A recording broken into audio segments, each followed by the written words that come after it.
मनहूस, रोटी बनाने में इतनी देर क्यों लगा रही हो? मुझे भूख लगी है, जल्दी करो। तुम्हारे हाथों में ताकत नहीं है क्या? जल्दी से बर्तन धो, और भी काम पड़े हैं बहुत सारे। तुम अम्मा की बातों को इग्नोर कर दिया करो, मैं हूं ना तुम्हारे साथ। बस मुझे कभी छोड़ मत देना अर्जुन। मैंने तुम्हें कहा था इस मनहूस को घर से निकाल दो, इसने हमें कोई औलाद नहीं देनी है। अम्मा, क्या तुम मेरा सुबह सुबह दिमाग खाने आ गई हो? जाओ रोटी लाकर दो मुझे। इन लोगों ने मुझे घर से निकाल देना है अगर मेरी औलाद ना हुई तो।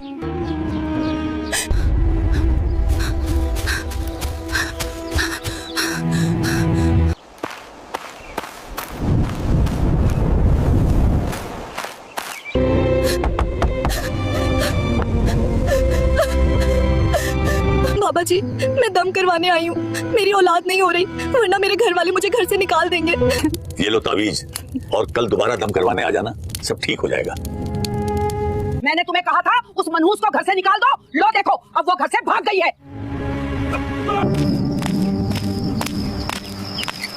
कहाँ गई थी तुम? किससे मिलने गई थी? शर्म नहीं आती तुम्हें? अर्जुन, मैं तो बाबा से दम करवाने गई थी। इस मनहूस को अभी तलाक देकर घर से निकाल दो। नहीं अर्जुन, ऐसा जुल्म मेरे साथ मत करो। मीरा, मैं तुम्हें तलाक देता हूँ, तलाक देता हूँ, तलाक देता हूँ। जाओ, चली जाओ यहाँ से।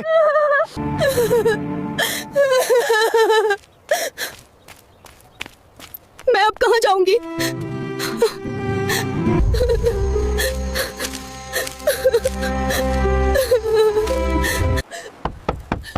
क्या हुआ? तुम अभी तो दम करवा कर गई थी, अब कल आना।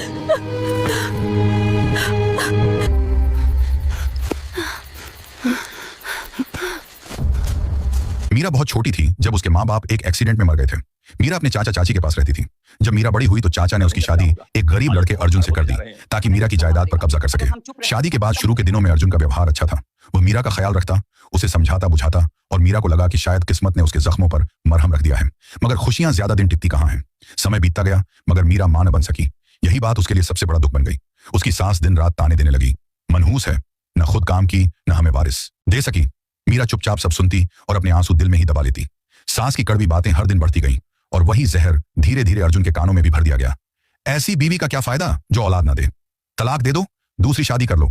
अर्जुन पहले चुप रहा मगर मां की बातों ने उसके दिल में भी शक और सख्ती भर दी। मीरा पर जुल्म बढ़ता गया। सुबह से शाम तक घर का सारा काम, जरा सी देर हो जाती तो डांट फटकार, खाना कम बनता तो इल्जाम, और हर बात पर औलाद ना होने का ताना। एक दिन मीरा को कहीं से पता चला कि पास के जंगल में एक दरवेश रहता है जिसका नाम रामदास है। वह दम करता है और बेऔलाद औरतों की दुआ कबूल हो जाती है। यह सुनकर मीरा के दिल में उम्मीद की एक छोटी सी किरण जाग उठी। उसने बिना किसी को बताए जंगल जाने का फैसला किया। वह दिन उसके लिए आसान नहीं था। घना जंगल, ऊंचे ऊंचे पेड़, सुनसान रास्ते और दिल में हजारों डर। मगर मां बनने की चाह ने उसके कदमों को आगे बढ़ाया। काफी दूर चलने के बाद उसे एक छोटी सी झोंपड़ी दिखाई दी। मीरा ने कांपते हाथों से दरवाजा खटखटाया। दरवाजा खुला तो सामने एक गरिमामय आदमी खड़ा था। सफेद दाढ़ी, गहरी आंखें और चेहरे पर अजीब सा रौब। वही रामदास था। वह हैरानी से बोला, तुम कौन हो और इस जंगल में क्या करने आई हो? मीरा ने झुकी नजरों से कहा, बाबा जी, मुझे दम करवाना है। रामदास ने कुछ पल उसे गौर से देखा, फिर अंदर आने को कहा। आ जाओ। अंदर जाकर मीरा ने अपनी पूरी कहानी सुना दी। रामदास चुपचाप सुनता रहा। फिर उसने एक ताबीज बनाया और कहा, इसे रख लो और 3 दिन तक रोज आकर दम करवा लेना। उधर गांव में हंगामा मच गया था। मीरा की सास चिल्लाने लगी, मीरा घर से भाग गई है। शाम को अर्जुन घर आया तो मां ने जहर भरी बातें कहकर उसका दिमाग भड़का दिया। अर्जुन का गुस्सा आसमान छूने लगा। उसी वक्त मीरा घर लौट आई। अर्जुन ने उसे देखते ही चिल्लाकर कहा, कहां गई थी? किससे मिलने गई थी? सास ने तुरंत इल्जाम लगाया, किसी और के साथ मुंह काला करके आई है। मीरा ने लाख सफाई दी मगर किसी ने उसकी बात नहीं सुनी। सास ने फैसला सुना दिया, अभी तलाक दो और इसे घर से निकाल दो। मीरा रोते हुए अर्जुन के पैरों में गिर गई, मुझे मत छोड़ो, मैं बेगुनाह हूं। मगर अर्जुन मां की बातों में आ चुका था। उसने कहा, मैं तुम्हें तलाक देता हूं, तलाक देता हूं, तलाक देता हूं। यह शब्द सुनते ही मीरा जमीन पर गिर पड़ी, जैसे उसकी रूह ही निकल गई हो। घर के दरवाजे बंद कर दिए गए और वह गली में अकेली खड़ी रह गई। लोग तमाशा देखते रहे मगर किसी ने एक शब्द भी नहीं कहा। रात होने लगी थी और मीरा की जिंदगी एक बार फिर अंधेरे में डूब चुकी थी। मीरा गली में खड़ी थी जैसे उसके कदम जमीन में धंस गए हों। सिर पर न छत थी न हाथ पकड़ने वाला कोई। अंधेरा धीरे धीरे फैल रहा था और लोग दीवारों पर चढ़ चढ़कर उसका तमाशा देख रहे थे। किसी ने हमदर्दी का एक शब्द तक नहीं कहा। सास के चेहरे पर अजीब सी खुशी थी, जैसे उसने कोई बड़ी जंग जीत ली हो। अर्जुन गुस्से में कमरे में बंद हो चुका था और मीरा गली में एक बोझ की तरह फेंक दी गई थी। वह सोच रही थी, अब कहां जाए? चाचा चाची के दरवाजे तो उसके लिए हमेशा के लिए बंद थे। कोई पड़ोसी उसे अपने घर रखने को तैयार न था। सब नजरें चुरा रहे थे, जैसे उसने कोई बड़ा गुनाह कर दिया हो। आखिरकार उसके जहन में एक ही नाम आया, रामदास। रात होने वाली थी। मीरा आंसू बहाती हुई जंगल की तरफ चल पड़ी। रास्ता सुनसान था, कदम कांप रहे थे, मगर दिल में आखिरी उम्मीद बाकी थी। वह चलती जाती, कभी रुकती, कभी खुद से सवाल करती, मैंने आखिर क्या गुनाह किया था। काफी देर बाद वह झोंपड़ी के सामने पहुंची। हिम्मत जुटाकर दरवाजा खटखटाया। दरवाजा खुला तो रामदास सामने खड़ा था। मीरा, तुम अभी तो दम करवा कर गई थी, कल आना था। मीरा का सब्र टूट गया, आंखों से आंसू बहने लगे, जुबान साथ छोड़ गई और वह वहीं दरवाजे पर बेहोश होकर गिर पड़ी। रामदास घबरा गया। उसने जल्दी से उसे संभाला, उठाकर अंदर लाया और चारपाई पर लिटा दिया। रात गहरी हो चुकी थी। उसने पानी के छींटे मारे। काफी देर बाद मीरा को होश आया। आंख खुलते ही वह रोने लगी। रामदास ने चिंता से पूछा, क्या हुआ है, इस हालत में क्यों हो? मीरा ने रोते रोते सारी कहानी सुना दी। कैसे उसे तलाक देकर घर से निकाल दिया गया, कैसे लोग तमाशा देखते रहे और अब उसके पास जाने को कोई जगह नहीं थी। रामदास ये सब सुनकर परेशान हो गया। मुझे बहुत अफसोस है मीरा, कहीं यह सब मेरी वजह से तो नहीं हुआ? मीरा ने तुरंत कहा, नहीं, वे तो पहले ही मुझे निकालना चाहते थे, यह बस एक बहाना था। कुछ पल खामोशी रही, फिर मीरा ने डरते डरते कहा, क्या मैं यहां रह सकती हूँ? बस कुछ दिन, मेरे पास और कोई रास्ता नहीं। रामदास सोच में पड़ गया। रह तो सकती हो, मगर अगर लोगों को पता चल गया तो वे मुझे भी यहां से निकाल देंगे। यह सुनकर मीरा जोर जोर से रोने लगी। मेरा इस दुनिया में कोई नहीं रहा, मैं कहां जाऊं? आखिरकार रामदास का दिल पिघल गया। ठीक है, रह लो, मगर एक बात याद रखना, तुम कभी इस झोंपड़ी से बाहर नहीं निकलोगी। अगर किसी ने देख लिया तो लोग मुझे बदनाम करेंगे कि एक जवान औरत एक बूढ़े आदमी के साथ रह रही है। यह सुनकर मीरा को थोड़ी तसल्ली मिली। पहली बार उसे लगा कि कोई उसके साथ खड़ा है। रामदास ने खाना बनाया और कहा, हाथ मुंह धो लो, खाना खा लो। मीरा ने धीरे से कहा, दिल नहीं चाह रहा, भूख नहीं है। रामदास ने नरमी से कहा, गम में भूख नहीं लगती, मगर खाना जरूरी है। कुछ देर बाद मीरा ने थोड़ा सा खाना खाया। फिर रामदास ने कहा, सामने वाली चारपाई पर सो जाऊं? मीरा तुरंत सो गई। उसकी थकान और दुख बहुत भारी थे। रामदास देर तक जागता रहा, यही सोचता रहा कि अगर किसी ने मीरा को देख लिया तो क्या होगा। फिर वह भी सो गया। सुबह हुई तो रामदास ने मीरा को जगाया, उठो, सुबह हो गई है। वह चूल्हे पर बैठकर खाना बना रहा था। मीरा पास बैठी थी। आप बहुत स्वादिष्ट खाना बनाते हैं। रामदास मुस्कुरा दिया। मीरा ने पूछा, आप यहाँ अकेले रहते हैं? आपके घर वाले कहाँ हैं? रामदास चुप हो गया। मैंने शादी नहीं की, बस अकेला ही रहता हूँ। फिर उसने कहा, मैं मछलियां पकड़ने जा रहा हूँ, बाजार में बेच कर आऊंगा, तुम यहीं रहना। अगर कोई दम करवाने आए तो दरवाजा मत खोलना। मीरा ने कहा, ठीक है। रामदास अपनी पुरानी सी नाव की तरफ बढ़ा। नदी का पानी हल्का हल्का बह रहा था। वह नाव में बैठा, जाल संभाला और धीरे धीरे मछलियां पकड़ने लगा। जाल फेंकते हुए उसका दिल बार बार घबराता। वह सोचता, अगर किसी को पता चल गया कि मीरा यहाँ मेरे साथ रहती है तो लोग मुझे जीने नहीं देंगे, मुझे बदनाम करेंगे।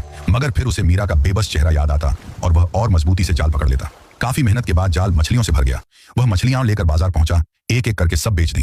कुछ पैसे मिले तो उसने मीरा के लिए ताजे फल खरीद लिए। उसके दिल में अजीब सी खुशी थी, जैसे किसी अपने के लिए कुछ ले जा रहा हो। जब वह झोंपड़ी लौटा तो चूल्हे पर बर्तन चढ़ा था, खुशबू फैल रही थी। तुमने मेरे लिए खाना बनाया? मीरा ने शर्मा कर कहा, जी, आप सारा दिन मेहनत करते हैं। रामदास बहुत खुश हुआ। उसने फल मीरा को दिए। दोनों साथ बैठकर खाना खाने लगे। उसे लगा जैसे बरसों बाद उसके घर में जिंदगी लौट आई हो। अगली सुबह रामदास ने कहा, मैं तुम्हारे लिए कपड़े लेकर आऊंगा, अच्छे से। फिर वह मछलियां पकड़ने चला गया। इस बार उसे खुद एहसास हुआ कि वह धीरे धीरे मीरा को चाहने लगा है। हर बार जाल पानी में डालते हुए उसका दिल बेचैन रहता, बस यही चाहता कि जल्दी घर लौटे और मीरा को देखे। वह बाजार गया, मछलियां बेची और मीरा के लिए एक अच्छा सा कपड़ा और जूते खरीद लिए। जब उसने यह सब मीरा के सामने रखा तो उसकी आंखों में खुशी चमक उठी। रामदास का दिल भर आया। अब जब भी वह मछलियां पकड़ने जाता उसका मन वहां नहीं लगता था। उसे बस झोंपड़ी, मीरा की मुस्कान और उसकी शांत मौजूदगी याद आती रहती। मगर किस्मत ने फिर एक मोड़ तैयार कर रखा था। एक शाम एक औरत दम करवाने आई। मीरा ने समझा रामदास आया है और दरवाजा खोल दिया। औरत ने मीरा को पहचान लिया और दौड़ती हुई गांव की तरफ चली गई। तूफान अब दरवाजे पर था। औरत के जाते ही मीरा का दिल जोर जोर से धड़कने लगा। उसे तुरंत एहसास हो गया कि उसे बहुत बड़ी गलती हो गई है। वह दरवाजे के सहारे बैठ गई। हाथ कांप रहे थे, आंखों में डर भरा था। अगर गांव वालों को पता चल गया तो क्या होगा, यह सोचकर उसका शरीर पसीने से भीग गया। शाम ढलने लगी। कुछ ही देर में दूर से आवाजें आने लगीं, कदमों की आहट और शोर। मीरा समझ गई कि तूफान आ चुका है। कुछ ही पलों में कई लोग झोंपड़ी के बाहर इकट्ठा हो गए। उनके साथ अर्जुन भी था। गुस्से से उसका चेहरा लाल हो रहा था। गांव वालों ने जोर जोर से आवाजें लगानी शुरू कर दी। अरे बाबा, बाहर आओ, बूढ़े, ये क्या कर रखा है? एक जवान औरत को साथ रखे बैठा है। रामदास उस वक्त अंदर था। शोर सुनते ही वह समझ गया कि बात बिगड़ चुकी है। उसने मीरा की तरफ देखा और सख्त लहजे में कहा, मीरा, मैंने मना किया था, तुम बाहर मत आना। लेकिन मीरा बाहर आ गई। उसके कदम मजबूत थे, आंखों में आंसू थे, मगर आवाज में डर नहीं था। अर्जुन ने उसे देखते ही चीख कर कहा, तो यहां थी तुम, इस बूढ़े के साथ? गांव वाले ताने भरी नजरों से रामदास को देखने लगे। शर्म नहीं आती? इस उम्र में ये सब? रामदास आगे बढ़ा और बोला, ये लड़की मेरी पनाह में है, किसी ने इस पर हाथ उठाया तो अच्छा नहीं होगा। तभी मीरा ने अर्जुन की तरफ देखा और ऊंची आवाज में बोली, शर्म तो तुम्हें आनी चाहिए। सब लोग चौंक गए। मीरा बोली, तुमने मुझे अपनी मां के कहने पर तलाक दे दिया, बिना सच जाने, बिना मेरी बात सुने। अब तुम कौन होते हो मुझसे सवाल करने वाले? मैं तुम्हारी कुछ नहीं लगती। अर्जुन जैसे पत्थर का हो गया। उसकी जुबान बंद हो गई। मीरा ने आगे कहा, मैं अपनी मर्जी से यहां रह रही हूं। रामदास ने मुझे वो इज्जत दी है जो तुम और तुम्हारी मां कभी नहीं दे सके। गांव वाले एक दूसरे का चेहरा देखने लगे। उसी पल मीरा ने सबके सामने ऐलान किया, मैं रामदास से शादी करना चाहती हूं, आज, इसी वक्त। ये सुनकर जैसे बिजली गिर पड़ी हो। सब हैरान, अर्जुन सन्न और रामदास बिल्कुल खामोश। मीरा ने रामदास का हाथ थाम लिया। रामदास, अगर तुम्हें कोई ऐतराज हो तो अभी बता दो, मगर जान लो, जितना प्यार, जितना सुकून और जितनी इज्जत तुमने मुझे दी है वो मुझे किसी और से नहीं मिली। मैं तुमसे मोहब्बत करती हूँ। रामदास की आंखें नम हो गईं। कुछ पल वह बोल नहीं सका, फिर धीरे से बोला, मीरा, मैं भी तुम्हें चाहता हूं, बस डरता था कि उम्र का फर्क तुम्हें रोक न दे। मीरा मुस्कुराई। मोहब्बत उम्र नहीं देखती। उसी समय गांव की एक औरत जो मीरा की भलाई चाहती थी, मौलवी को बुला लाई। मौलवी आया, निकाह की तैयारी हुई। सब लोग खामोशी से देखते रहे। मौलवी ने निकाह पढ़ाया। कबूल है, कबूल है, कबूल है। मीरा और रामदास निकाह के बंधन में बंध गए।